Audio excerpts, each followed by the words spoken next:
time, isang sandali makalipas ang ika-2 ng hapon. Ngayon po ay ika-17 araw sa buwan ng Marso, taon 2024, araw po ng linggo. Time check was brought to you. Gracia Plena! Isang mapagpalang araw po ng linggo, mga kapanalig. Ang dalangin nating sumapit sa lahat. Samahan po ninyo kami sa mga sandali ng pag-aaral sa salita ng Diyos at pagtatanggol sa ating pananampalatayang Katoliko. Ito po si Brother Marcos, si Evangelista. And this afternoon, mga kapanalig, marami po akong mga bisita sa ating booth. Mga taong masusumpungan natin ng mga inspirasyon, ang kwento ng kanilang buhay at pananampalataya.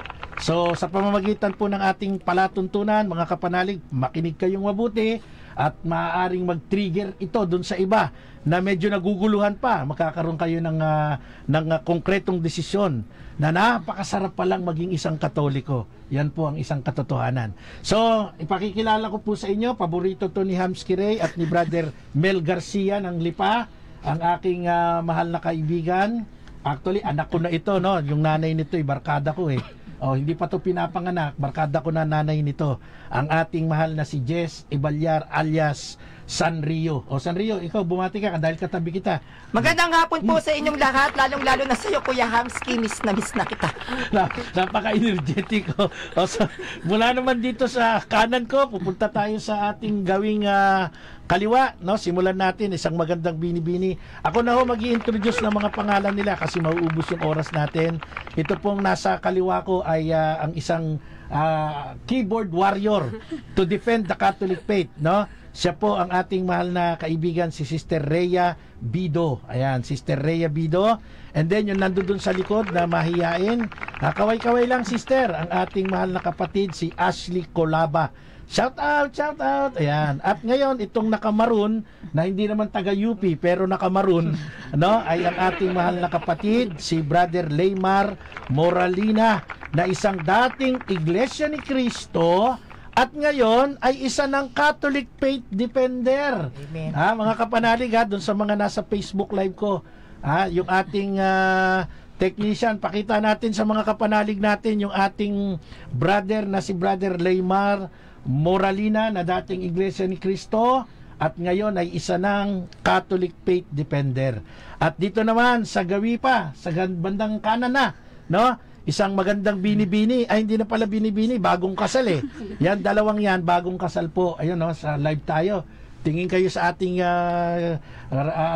ating camera. Ang ating mahal na kaibigan from Bukawi, Bulacan, yung lalaki po ay si Brother Tom Rosete at ang kanyang may bahay si Sister Glaze Fernando. Yan, mga residente po sila ng Bukawi under ng Kim Tae-gun Paris, no, yung Korean saint diyan po sa Bukawi, Bulacan. Ito naman pong si Brother Tom, very eager Catholic, no? Talagang devout Catholic ito. Hindi ka lumipat na ibang sekta, Brother Tom, di ba? Hindi po. Since birth Catholic ka. Oh. Ngayon, yung pagiging Katoliko niya ang nagbigay naman ng motivation sa kanya upang itong kanyang minamahal na si Sister Glaze Fernando ay paibigin at ipakilala ang Catholic faith. Pero maraming kwento pala ito. At ikukwento sa atin yan ni Sister Glaze na ipinanganak kaanib naman ng Seventh-day Adventist ni Ellen White. Kaya ang mga bisita natin dito, no, ay kakikitaan natin ng mga inspirasyon, mga kapanalig. Pinakita ko sa aking Facebook Live, pero sa ating official station, makikita na yung mga mukha ninyo, kaya sana yan lang yan. Okay, ganito yan. Naimbitahan po natin sila, of course, dahil itong ating mahal na anak, si Sanrio, si Jess, talagang nag-effort na dalhin sila dito sa ating himpilan. Kasi nga, very inspiring po mga kapanalig, yung mga kwento ng bawat isa sa kanila, no? So, this time, meron lamang tayong bibigyang linaw dahil ang Iglesia ni Cristo, itong pinagmula ni Brother Leymar, at ang Seventh-day Adventist, sa ating pagkakaalam, Jess, hindi sila pumapayag, meron silang aral na yung hindi nila kapwa kapanalig o hindi nila kapwa ka-member, kapananampalataya, hindi pwedeng mag-asawa di ba? Halimbawa, Iglesia ni Cristo, hindi ka pwedeng mag-asawa ng hindi iglesia, dapat iglesia rin. Okay. So, mamaya may kwento sa ganyan si Leymar. Ngayon, ito naman si Glaze, SDA o Seventh-day Adventist, meron ding aral sa kanila na hindi rin dapat mag-asawa na hindi SDA, di ba? At ano ang kanilang batayan, mga kapanalig? Una, syempre galing sa Bible. Basahin natin, Jess, yung bahagi ng unang, or rather, ikalawang aklat ng Korinto, chapter 6, verse 14 to 15. Ang sabi dito, huwag kayong makisama sa mga di sumasampalataya. Maaari bang magsama ang katwiran at kalikuan? O kaya'y ang liwanag at ang kadiliman? Maaari bang magkasundo si Kristo at si Belial? Ano ang kaugnayan ng nananampalataya sa di nananampalataya? Okay, so ito pong basis nila, no, galing nga yan dyan sa 2 Corinto chapter 6, hindi daw pwedeng mag-asawa ng hindi kapananampalataya kasi nga hindi pwedeng makipag-isa sa mga di sumasampalataya, yung sumasampalataya. Hindi pwedeng magsama yung katwiran at ang kalikuan. So dito pa lang, minimenos na nila pagka-Katolik ka, nasa kalikuan ka. No? Ano pa ang sabi? O kaya ang liwanag o ang kadiliman. So pag ikaw ay Katoliko, doon ka sa dilim, kami yung nasa liwanag. No? At maaari bang magkasundo si Kristo at si Belial? Si Belial, ang demonyo yan No? Ngayon, ibig sabihin, sila'y na kay Kristo, ang Katoliko, nasa kay Satanas. So ganyan lang kasimple ang pagkakaintindi, pagkapaliwanag nila dyan. So, sa isang iglap, sa isang tingin, mukhang oo nga, no? Hindi pwedeng magsama ang di sumasampalataya sa sumasampalataya. Sa Iglesia ni Cristo, ang favorite nilang gamitin dyan, yung Lamsa version. Kasi sa Lamsa version, ang sinasabi dyan, do not unite in marriage with unbelievers, for what fellowship has righteousness with iniquity? Or what mingling has light with darkness? Or what accord has a believer with an unbeliever? So pag iglesia ang tatanungin mo, ewan ko lang sa SDA, kung gumagamit kayo ng Lamsa version, although wala tayong idea kung ano yung ginagamit nilang mga version, pero sa iglesia very particular yung Lamsa version. Kasi nakalagay talaga doon, do not unite in marriage. Pero ang tanong, totoo ba yung reference na ginagamit para sabihin na bawal mag-asawa sa hindi mo kapananampalataya? Alam po ninyo, kung ang pag-uusapan natin yung George Lamsa version, iyan po ay tinutulan ng maraming mga iba't ibang version, iba't ibang Bible scholar. For example, yung New International Version, New Living Translation, English Standard Version, American Standard, Aramaic Bible, ang dami niyan. Sapagkat natatangi lang yung Lamsa version na gumamit ng terminology do not unite in marriage with unbelievers. Bakit? Sa isang Bible commentary po ni John Hill, no, isa itong English Baptist pastor, isang biblical scholar, isang theologian, ito yung kinuha ko, hindi Katoliko. Kinuha natin, hindi Katoliko. Bakit? Sapagkat pinaliliwanag niya na yung pagkakasalin ni George Lamsa ay mali dun sa talagang objective nung nakasulat sa 2 Corinto chapter 6 verse 14 to 15. Sapagkat taliwas po ito, mga kapanalig, sa mismong aral na itinuro ni Apostol Pablo. Kaya ang punto dito, sino paniniwalaan mo? Yung turo ng mga ministro ni Felix, yung turo ng mga pastor ni Ellen White, yung turo ni George Lamsa, o Rosalyn ni George Lamsa, o mismong yung turo ni Apostol Pablo. Hindi po ba pwedeng mag-asawa yung hindi magkapananampalataya? Isang iglesia, isang Katoliko, isang SDA, isang Baptist, isang Katoliko. Hindi ba pwedeng mekos-mekos? Sagutin natin yan doon sa tinuro mismo ni Apostol Pablo. Basahin uli natin sa Rio, diretso mo nang basahin. Unang aklat ng Korinto, chapter 7, verse 12 to 16. Anong sabi? Sa iba naman, ito ang sinasabi ko. Ako ang nagsasabi at hindi ang Panginoon. Kung ang isang lalaking mananampalataya ay may asawang di mananampalataya at nais nilang patuloy na makisama sa kanya, huwag niya itong hiwalayan. Kung ang isang babaeng sumasampalataya, ay may asawang di sumasampalataya at nais ng lalaking magpatuloy ng pakikisama sa kanya, huwag siyang makipaghiwalay. Sapagkat ang lalaking hindi pa sumasampalataya ay nagiging katanggap-tanggap din sa Diyos sa pamamagitan ng kanyang asawa. At ang babaeng hindi pa sumasampalataya ay nagiging katanggap-tanggap sa Diyos sa pamamagitan ng kanyang asawa. Kung hindi gayon, ay magiging marumi sa paningin ng Diyos ang kanilang mga anak. Ngunit ang totoo, ang mga ito ay katanggap-tanggap sa Diyos. Kung nais namang humiwalay ng asawang hindi mananampalataya sa kanyang asawang sumasampalataya, hayaan nyo siyang maghiwalay. Sa gayon, ang pagkakataon, ang hinihiwalayan ay malaya na, sapagkat tinawag kayo ng Diyos upang mamuhay ng mapayapa. Anong malay nyo, mga babae?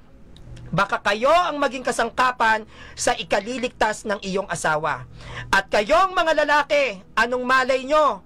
Baka kayo ang maging kasangkapan sa ikaliligtas ng inyong asawa. Amen. So ang liwanag po ng talatang ito, no, na binasa ni Jess sa 1 Corinthians chapter 7. Pwede po bang mag-asawa yung hindi sumasampalataya doon sa sumasampalataya, hindi sumasampalataya?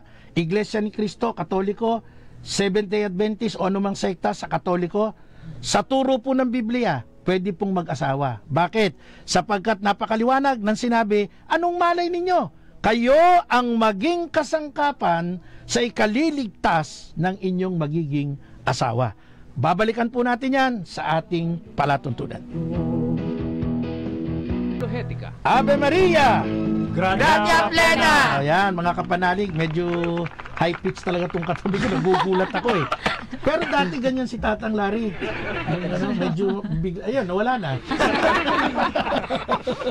Okay, so mga kapanalig, ang ganda po nung bahaging ito na binasa ni Brother Jess, no? Na mayroong encouragement actually, si St. Paul.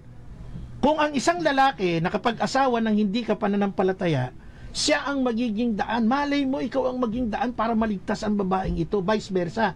Ganon din naman sa babae. Kung siya naman yung nasa tamang church, tamang pananampalataya, maging way siya ng kaligtasan ng kanyang magiging asawa.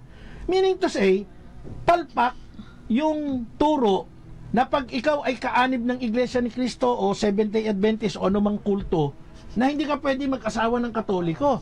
Kasi yan ay kukontra sa mismong sinasabi ni Apostol Pablo. Now, ano ba yung pinopoint out doon sa sinasabi na huwag kayong makisama doon sa yung binasa mong una, huwag kayong makipag-isa sa di sumasampalataya, maaari bang magsama ang katwiran at ang kalikuan? Ang punto dito, sige, bigyan kita ng pagkakataon, ipaliwanag mo yung part na yan, Brother Sanrio o Brother Jess Ibalyar. Sabi dun sa una natin binasa, di ba? Huwag kang makipag-isa sa mga di sumasampalataya, maaari bang magsama ang katwiran o ang kalikuan? Opo, yung part na sinasabi dyan, yan ay pagpapaliwanag na maaari bang magsama ang tubig at langis. No, yan ay yung sa statement dyan, hindi pwedeng magsama yung hindi magkapanalig. Sa statement na dyan. Pero doon sa binasa natin, doon sa ngayon yung... So ibig bang sabihin, mayroong isang talata na kumukontra doon sa isang talata? May maling talata, may tamang talata doon sa statement mong yan. Yung doon po sa talatang yan, iba po yung sitwasyon dyan, doon po sa talata na binasa natin ngayon. Iba po yung sitwasyon dyan. Dyan po kasi hindi pa pwedeng mag-asawa yung hindi magkapanalig dyan dahil hilaw pa yung mga mananampalatayang nandiyan dyan. Kasi pag pinasawa nila hindi kapanalig, baka maakay sila, mapunta sila doon sa mga Diyos-Diyosan. Kaya dyan yung statement dyan, hindi ka pwedeng mag-asawa ng hindi mo kapanalig kasi yan yung istorya na kung saan bago-bago pa lang o hilaw pa yung mga mananampalatayang Kristiyano dyan. Baka dahil ang daming sumasamba nun sa Diyos-Diyosan, baka maakay sila.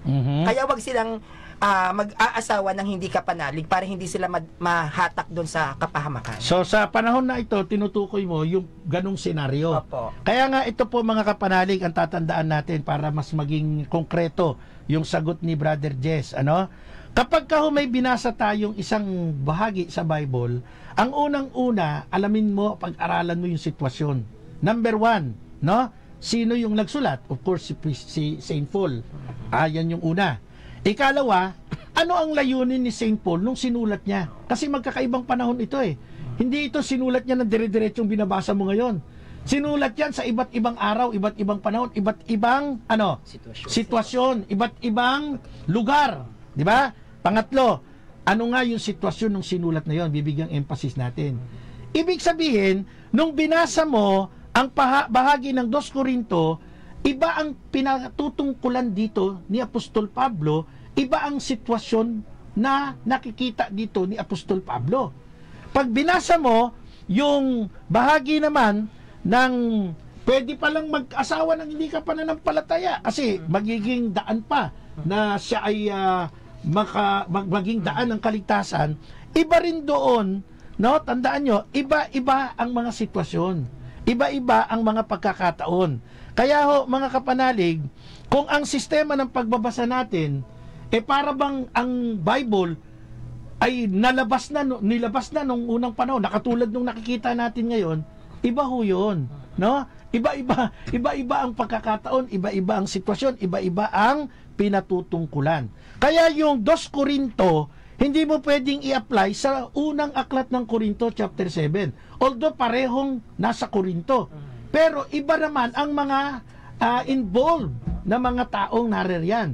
Yung hinihikayat ni Apostol Pablo na huwag kayong makisama sa mga di sumasampalataya, ito yung panahon o maaaring ang kaharap niya ay mga mahihina pa.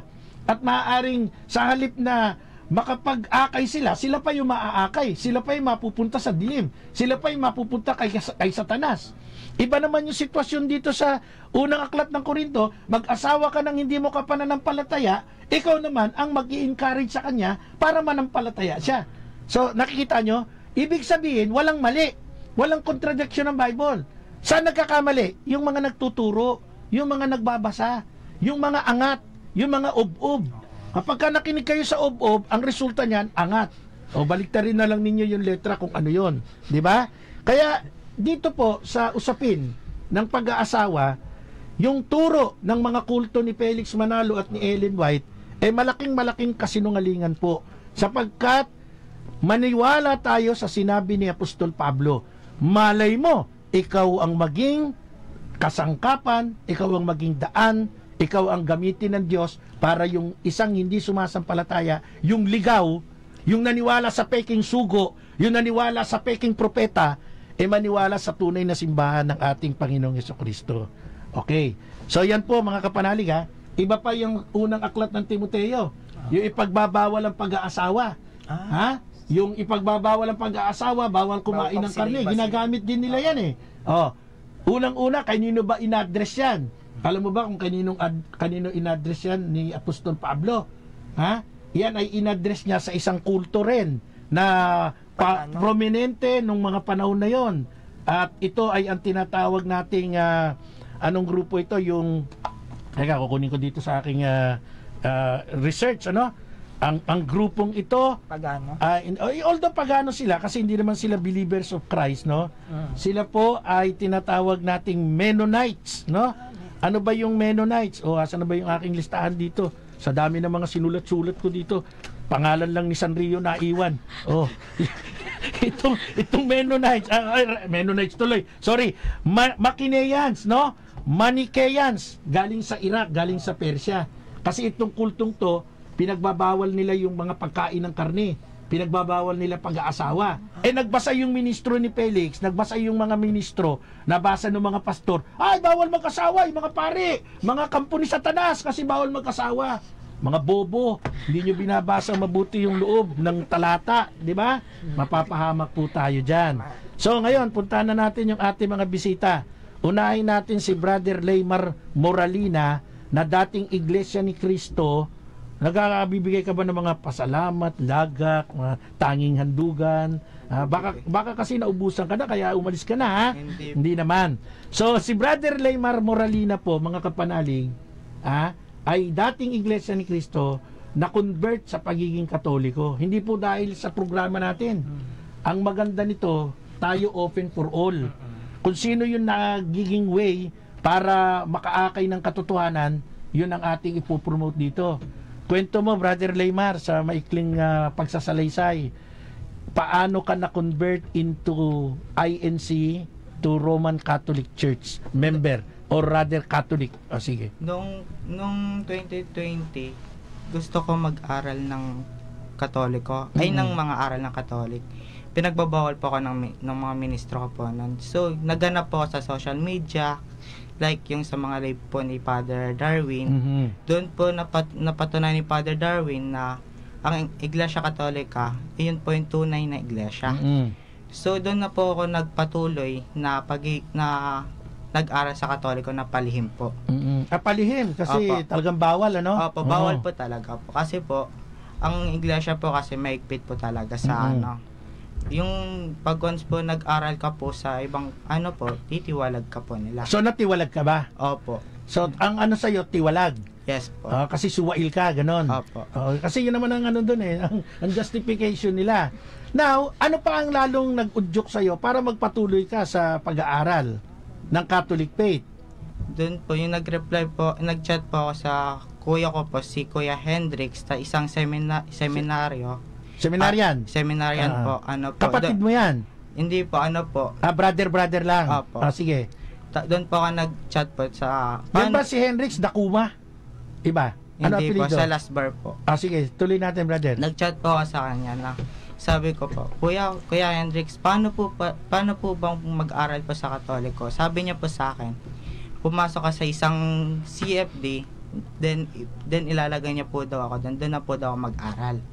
So doon na po ako nagsabi, sige po kuya. Tapos doon na po nagsimula sa kwento ko po. Doon po rin po yung nag-ano po na gusto ko na rin po ipagtanggol ang mga Katoliko po. Ang Catholic faith? Yes po. Hindi yung mga Katoliko, yung Catholic faith. Yes po. So ngayon ay member ka ng CFD group po. Catholic Faith Defender, Quezon City Yes. Chapter, Yes under po. ni Brother Bien. Yes po. So nakikita ka naman ni Brother Bien. Yes. Kilala ka ni Brother Yes Bien. po. Dapat nililibre ka ni Bien ng Jollibee. Di ba? Kumusta naman ang pag-aaral mo sa Catholic Faith? Okay lang naman po. Doon na rin po ako nakapag-share po sa mga batang Katoliko po na ganito po yung yung mga aral po natin. Tapos po, doon ko na rin po i-share po sa mga tao po, sa mga po. So naging ka na ngayon, naging sharer ka na. Opo. Not only a defender, also a sharer. Yes po. Hindi ka ba natatakot? Kasi galing ka sa INC. May mga kwento dyan Pag ikaw ay galing INC, kukurutin ka nila pag umalis ka. Wala namang ganun, hindi ka natatakot. Nung pagtiwalag po sa akin, may mga iglesia ng mga ministro po na umaano rin po sa akin. Ni-encourage kang bumalik. Opo. Then, sabi ko po, ayoko na, kaso pinipilit po nila ako. Then, nagulat po ako, may mga sumusunod po sa akin ng mga ministro po. Nagkano po ako dyan, na nagtotok po ako sa, sa mga labas lang. Hindi, paano mo na-identify na ministro sila? Kilala mo sila, personal? Opo, Hindi ba sila po. yung mga diakono lang, yung mga asawa ni Diakonene, ganon? Hindi. So talaga ministro. Opo. Kasi may kategorya yan Iba yung diakonene at saka yung ministro, Opo. iba pa yung manggagawa. Yung manggagawa, yan yung mga nag-aaral pa lang ng ministerial. Yes. So ang sumusunod sa iyo, iglesia, ministro. Opo. Kilala mo, Opo. personal. Yes po. Hindi ka naman nila pinagalitan. Hindi po, tinitingnan po nila ako nung panahon po na yan. Then yung tito ko rin po, isang rin po ministro na pinag-aano rin po ako, yung pinag-aaral. Paano mo po nila. naging tito? Yung asawa po yung kapatid po ni tita, yun po yung asawa po ni tito. Yung nanay mo ba o tatay mo ang kapatid o bayaw ng ministro? Yung nanay ko po. Nanay, sa mother side. Kinaklaro lang natin ito mga kapanalig, para hindi ito'y kwentong barbero. Ito po, pag sinabing, magagalit na naman sa akin si Brother Jesus, sabi niya, bida na naman ng barbero sa'yo. Kasi pag sinabing kwentong barbero, may totoo, may hindi di ba? Ito hindi kwentong marites. Kaya ako tinatanong pero wag na natin banggitin kung sino yung mga pangalan ng mga ministro. Pero ang totoo, syempre, sinusubaybayan si Brother Laymar at tinitiyak na baka pwede pa siyang bumalik. Nanindigan tong bata na mananatili na akong Katoliko, magpapatuloy akong Katoliko, nag-join sa isang organisasyon, Catholic Faith Defender, Quezon City Chapter, and so far, hindi naman siya nakatayo pa rin. Kaya minsan may mga allegation din naman na hindi rin totoo, unfair din naman, na pag umalis ka sa Iglesia ni Cristo, may gagawing masama sa iyo. Hindi naman. In fairness, hindi naman, no? Kaya kayong mga Iglesia ni Cristo, wag na kayong matakot. Lipat na kayo sa Katoliko, di ba? Kasi hindi naman kayo mababait naman ang mga ministro. Yayayain lang kayo, balik kayo dito. Sabihin niyo, hindi, natagpuan ko na ang totoo. O di, safe pa rin kayo. Kaya kayong mga iglesia na nakakapakinig na ng pagtatanggol ng pananampalataya, alis na kayo dyan, lipat kayo sa Catholic Church. Magbabalik po tayo.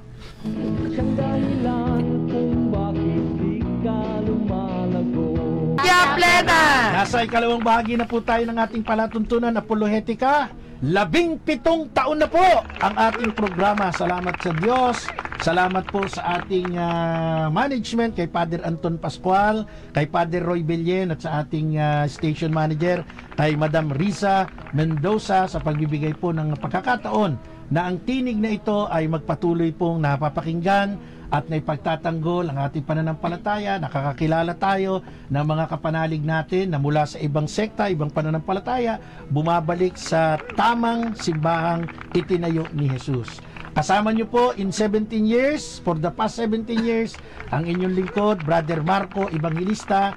Of course, yung 16 years niyan, kasama ko po si Brother o Tatang Larry Malyari. At bisita ko po this afternoon ang mga kaibigan natin, si Brother Jess Ibalyar, si Sister Rhea Bido, si Brother Leymar Moralina na dating iglesia, si Brother Tom Rosete, at ang kanyang may bahay, si Sister Glaze Fernando. Yan ang ating video sa ating station mismo. Ito akin lang to, personal lang to. So, bago yan, babatiin ko muna ng pasasalamat ang aking mga mahal na kaibigang pari na nag-invite sa atin para maging kanilang speaker sa kanilang mga parish recollection ngayong Lent. Ang ating mahal na kaibigan, Reverend Father Robert de la Cruz ng San Roque Baluarte, ang kanilang kura paroko dyan, Father Robert de la Cruz. Thank you very much po, Father Robert, for inviting me always sa mga recollection. Siyempre, ang kanyang secretary ng parokya, si Miss Juby Zamora, isang napakasipag na sekretarya. At siyempre, kagabi, galing po ako sa Minor Basilica and National Shrine of Divina Pastora. Nagbigay po tayo ng parish recollection sa pag-aanyaya po ng ating mabait at magandang lalaking pari, ang kanilang rektor at kura paroko, si Reverend Father Aldrin Belay Domingo. Father Aldrin, thanks for your generosity and your kindness, no? At punong-puno ang Minor Basilica sa recollection kagabi. Salamat po sa inyong mga parishioner na talaga pong tumutok sa ating pagbibigay ng mga reflection at pag-aaral. Pag nagbibigay kasi ako ng recollection, hindi lamang mga reflection, hindi lamang pagmumuni-muni, nagbibigay pa rin tayo ng mga apologetic para ang Katoliko hindi lang silip ng kanyang konsensya, kundi natuto rin sa kanyang pananampalataya. At of course, salamat din po ng marami sa ating mga tagapagtaguyod. Pangunahin na nga po ang mahal nating kaibigan at kasister sa Cursillo Movement, ang Barangay Affairs Secretary, Barangay Affairs Office BAO. Head, si Kapitana Evelyn Tan Arago. Maraming salamat po, Kapitana Evelyn Tan Arago, at sa iyong pamilya. Ganon din po kay Sister Purisima Arsiaga at Tita Arsiaga ng Italy. Thank you po. Brother Arnel and Sister Mercy Borromeo and Catholic Faith Defenders Riders Club. Maraming salamat po. At babati rin po ako ng happy birthday sa aking mahal na kumare, si Madam Maan Gutierrez. Maan Gutierrez, ang may bahay ni City Councilor of Taguig, Ryan Gutierrez. But yung kaibigan kong to'y sumakabilang buhay na. At happy birthday, Maring Maan.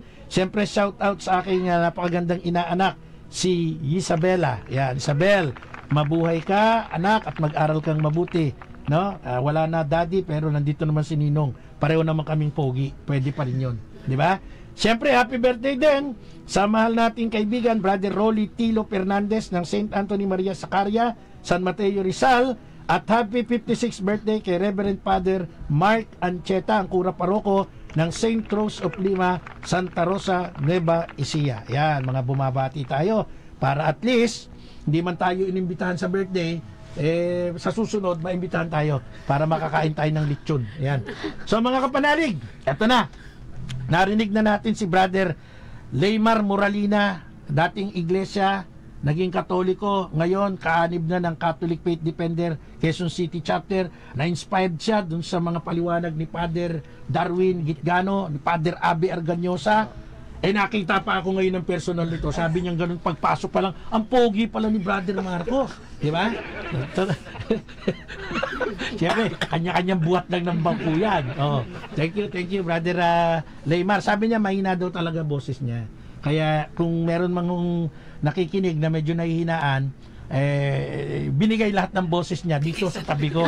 Ang lakas-lakas ng boses. Oh, shout out sa mga nasa iba't ibang bansang nakikinig sa atin. Kay Brother Marlo Ferdinand Lopez. Happy birthday, brother. Nandyan sa Australia.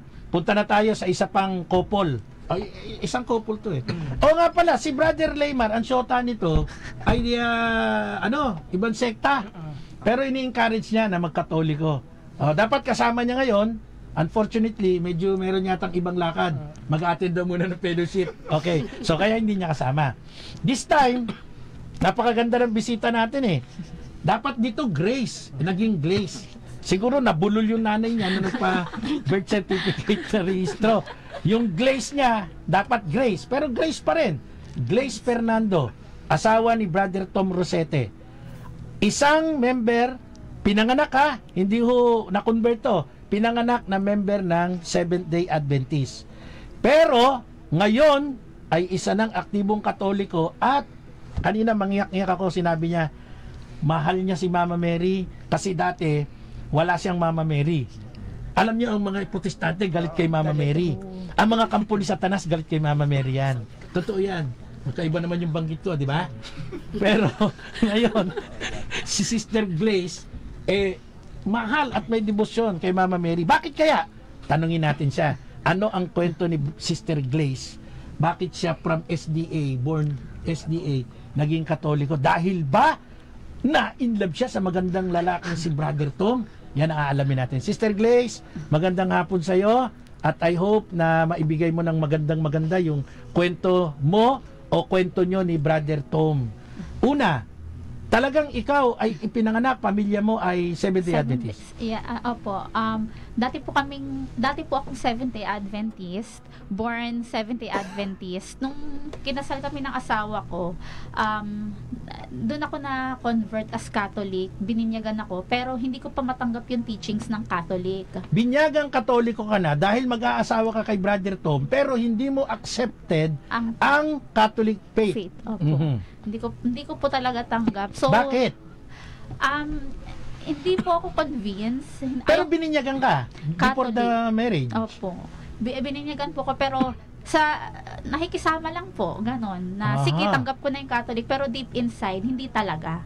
Ayoko po talaga. Ayaw mo lang talagang pakawalan si Brother Tom. Ayoko. Kaya kahit na wala pa sa loob mo yung Catholic faith, sige na lang. Kasi mawawala itong magandang lalaking boyfriend ko. De, joke lang yan. Pero ang totoo, di naging Katoliko ka na, mag-asawa na kayo. Doon na ba unti-unti nagiging Katoliko ka na, tinatanggap mo na yung Catholic faith? Naniniwala po ako true church yung Catholic, pero ayaw ko lang pong tanggapin yung teaching sa sarili ko. Gusto kasi yung mga katanungan ko hindi pa masagot. Aha. So ano yung bigyan mo ako ng dalawang halimbawa lang. Ano yung katanungan na parang tingin mo hindi masagot? Yan. Yung traditions pa, yung mga sacred traditions and yung mga sacraments. Hindi ko matanggap na... Nabanggit ko yung kay Mama Mary. Ano ba yung hindi mo accepted kay Mama Mary? Kasi since from Protestant, ayaw talaga nila kay Mama Mary Ayaw nyo? Ayaw talaga. So, ano lang siya, nanay lang. Ganon. Nanay ni Jesus nanay lang ni Jesus, pero hindi siya vine-venerate. Wala lang siya. Wala lang. So, na-adapt ko siya since bata ako hanggang lumaki ako. Kapag nakakita ko ng rebulto niya sa simbahan, wala akong care. Wala kang feel. Wala hindi po kita feel. Parang ganon. So, ngayon, kasi kung lahat detalye by details ang ating itatanong, baka maubos yung oras natin. Mula dun sa pagbibinyag na Katoliko dahil sa kasal lang, pero hindi mo tinatanggap ang Catholic teachings, Catholic faith, ano ang nag-trigger sa'yo, Sister Glaze, para ngayon ay yakapin mo na pati yung Catholic doctrine, Catholic faith? Kasi po ang nangyari niya, nung pandemic po kasi, so every night nagro-rosary yung buong family namin. Family ni Tom. Opo, kasama po yung Kasi doon na kayo sumama. Opo, sa family po niya. So, ang ginagawa ko po, nag-aalibay ako na hindi ako makakasama, akit na lang ako sa taas ng bahay, maglalaro na lang ako ng Mobile Legends kaysa mag-rosary. Talaga po, kasi ayaw ko po sa kanya eh. Hindi ko rin po tanggap yung rosary. Parang ang tingin ko po sa rosary is sinasamba. Ay, pagsamba yan. Pero hindi ko po masabi sa kanila kasi baka masaktan sila eh. Nahihiya ka rin, syempre. po ako, baka palayasin ako doon. Tapos po, ilang months ko pong ginagawa yon, sila every night. Ako po nasa taas lang, matutulog na, ganyan. Kasi siguro mga 8 months, siguro mga months lang po, kakatapos lang po namin kumain, tanghalian. Nagtataka po ko, bakit ang init-init ng likod ko, inaano ko sa... Hindi kaya apo yun, inaapuyan ka na kasi hindi ka nagro-rosary. Hindi ako nagro-rosary. Pero hindi po yung nasa isip ko kasi baka baka may something lang sa akin, may sakit ako, parang inaano ng kandila yung likod ko.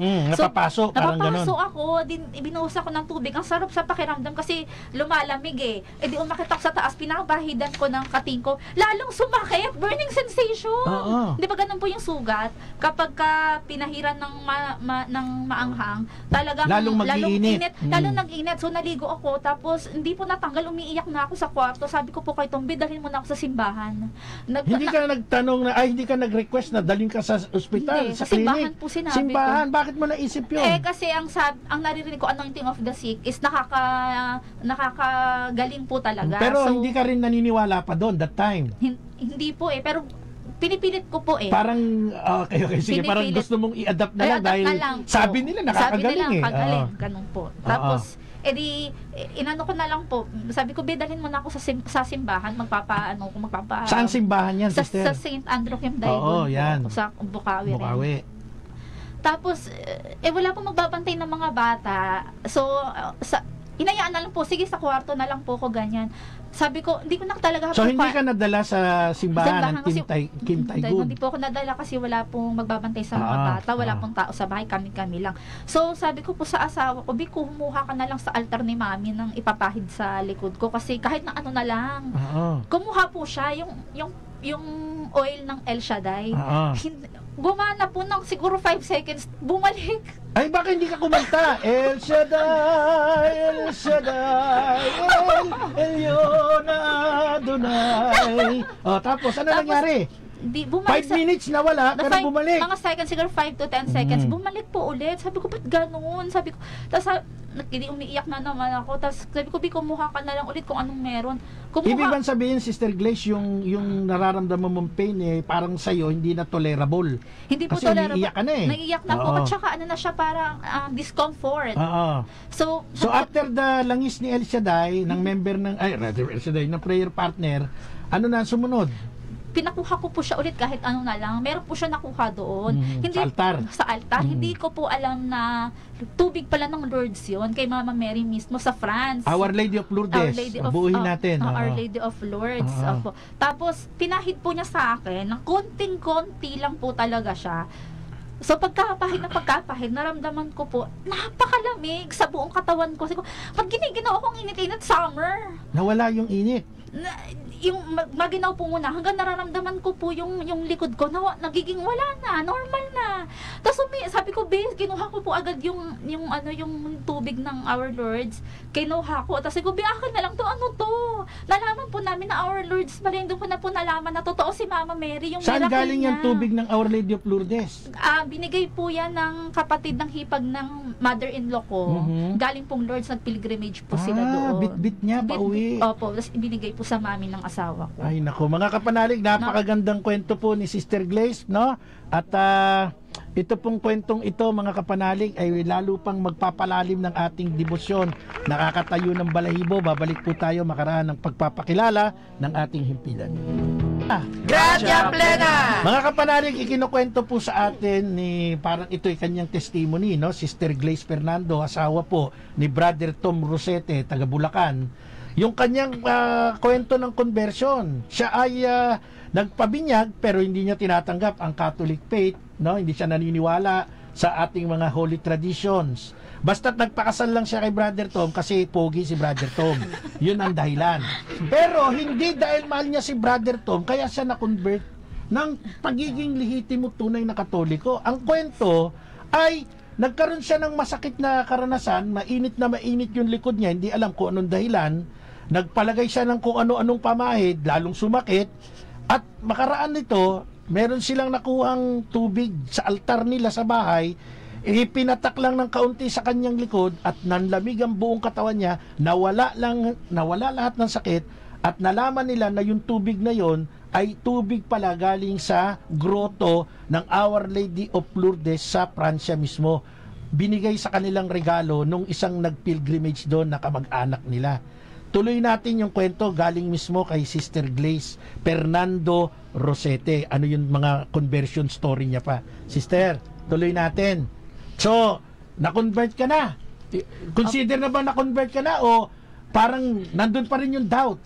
May doubt pa rin po, pero as a Protestant na ayaw maniwala kay Mama Mary, ako na po nagsasabi na totoo si Mama Mary talaga. Yan. Kasi nagmimilagro siya. Kasi sa akin, hindi ako naniniwala sa kanya. Siguro, sabi niya, hoy, ikaw, hindi ka nag-rosary ito na ako. Yan. So ngayon nagro-rosary ka na. Nagro-rosary na po ako at meron pa akong rosary na may Benedictine cross. Okay. So, nung bininyagan ka, nung kinasal kayo, hindi mo rin ba naging practice yung pagtanggap ng komunyon? Ayun Pagdating po. sa linggo, araw ng linggo, kasi Sabadista ka, Sabado ang sanay ka eh. Oh. Ayun po. Actually po, hindi ko rin matanggap yung Eucharist eh. Kasi ang ano nila, demon daw yun. Naku, nakakatakot naman. Kanina kinikilabutan ako, ngayon tumayo na lahat ng balahibo.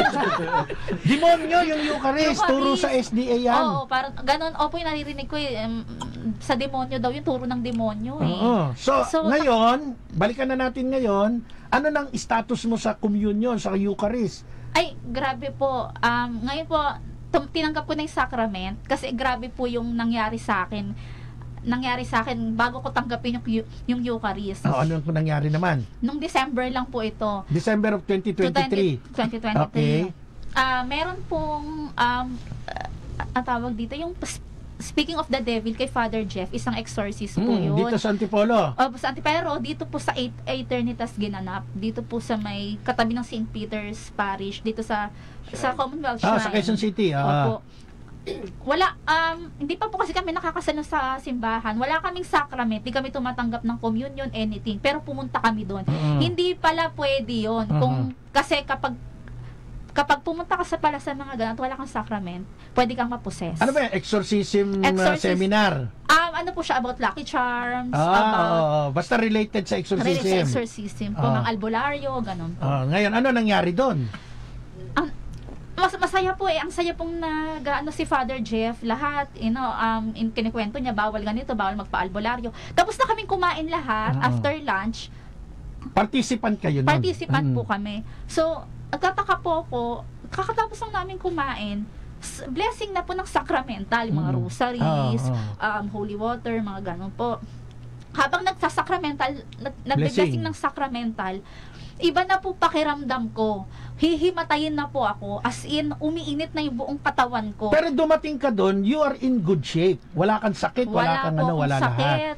So, pagdating na nung blessing na ng mga sacramental lang po. Iba na nangyari sa'yo? Iba na po. Ano? As a Protestant po, ako na po nagsasabi, na ang init na po ng buong katawan ko, hihimatayin na ako, tapos yung puso ko, gumaganyan. Nagpapalpitate po ako naman. Di naman po ako nagkakape. Tapos po, yung tibok ng puso ko, first time ko lang po yung maramdaman. Kasi normal po, pag kinakabahan ako, ganyan lang eh.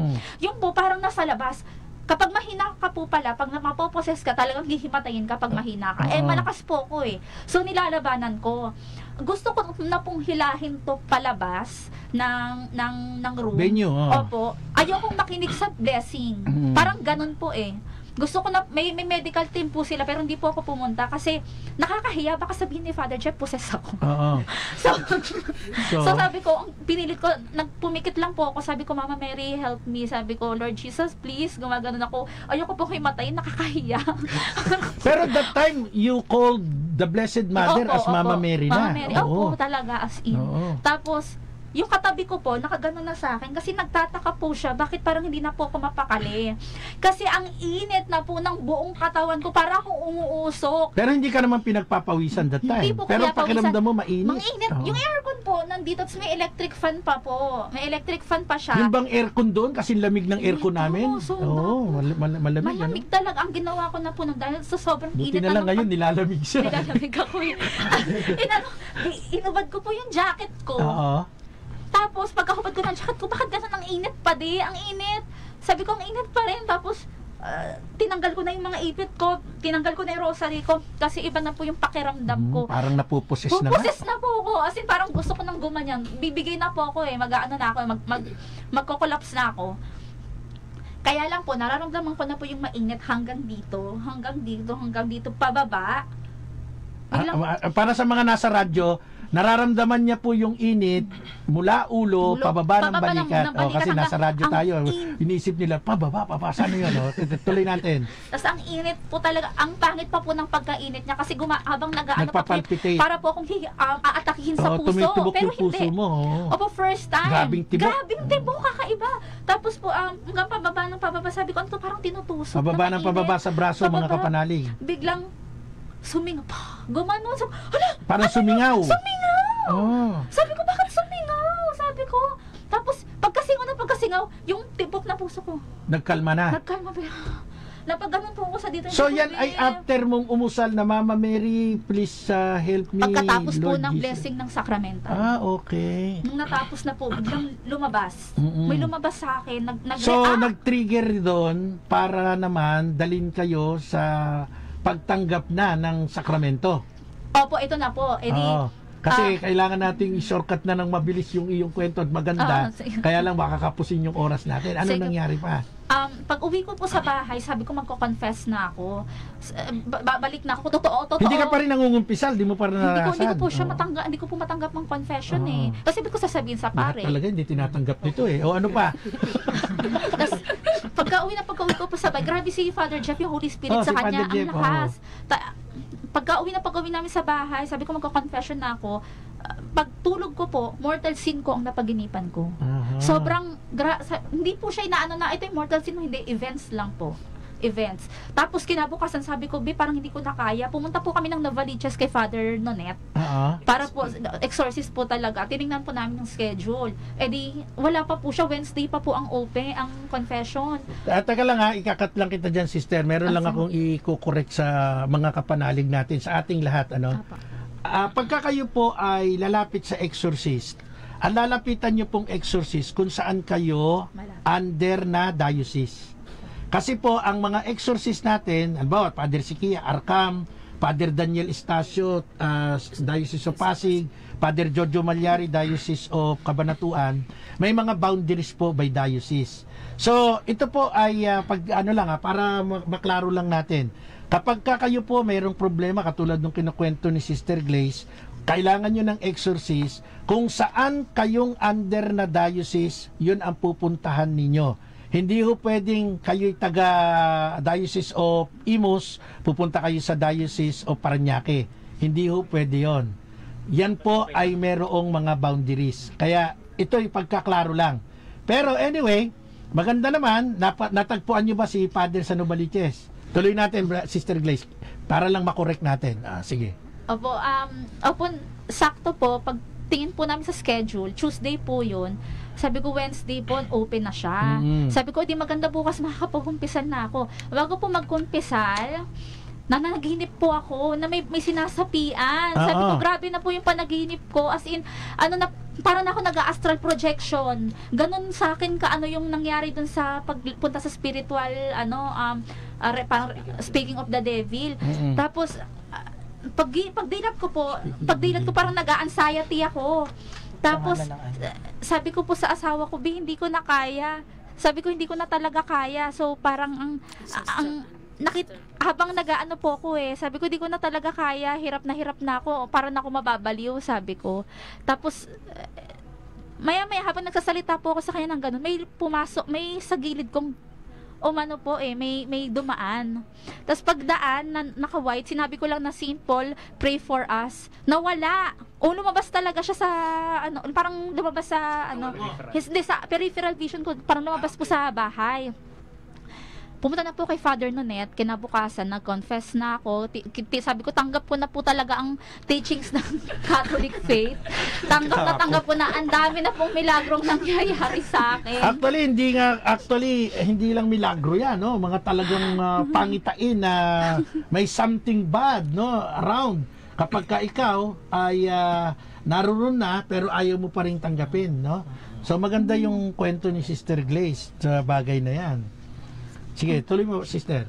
Sinabi ko na po, tapos sinabi ko rin po na may third eye ako, nakakakita ko ng kung ano-ano, na close na po, wala na rin. Oo, kasi talagang isasarado yan ng mga exorcist natin, okay? So, marami pa hong kwento tayong dapat marinig. Unfortunately, alam naman natin, limited ang oras natin. Siguro pwede naman natin i-round 2 to Part 2, no? Round 2 tuloy. Kasi nanonood ako ng Muay Thai, nanalo sa world competition yung kaibigan ko, Master Jaime Ignes, at ang delegado ng Pilipinas sa Thailand, Pattaya, Thailand. Dapat kasama ako diyan. Kaya lang may mga recollection ako kaya hindi ako nakasama. So nanalo yung grupo ng Sigma, Scientific Integrated Group of Martial Artists Champion sa Muay Thai diyan po sa Thailand. Mabuhay ka, Master Jaime Ignes, okay, at sa iyong mga kasama. So wala na po tayong oras. Salamat po ng marami sa inyong pagsama. Part 2 natin, si Brother Tom naman ang ating interviewin. At syempre, kasama ko pa rin po ang magandang bini-bini, si Sister Rhea Bido, Brother Jess Ebalyar alias Sanrio, syempre si Brother Leymar Moralina at si Sister Ashley Colaba. Kasama rin natin ang ating mahal na technician, Brother Edgar Bernardo, at ang ating PA, Production Assistant, Romar Bendo. Ako po, si Brother Marco C. Evangelista, at kaming lahat ay nagsasabing, sumainyo ang katotohanan! Salamat po!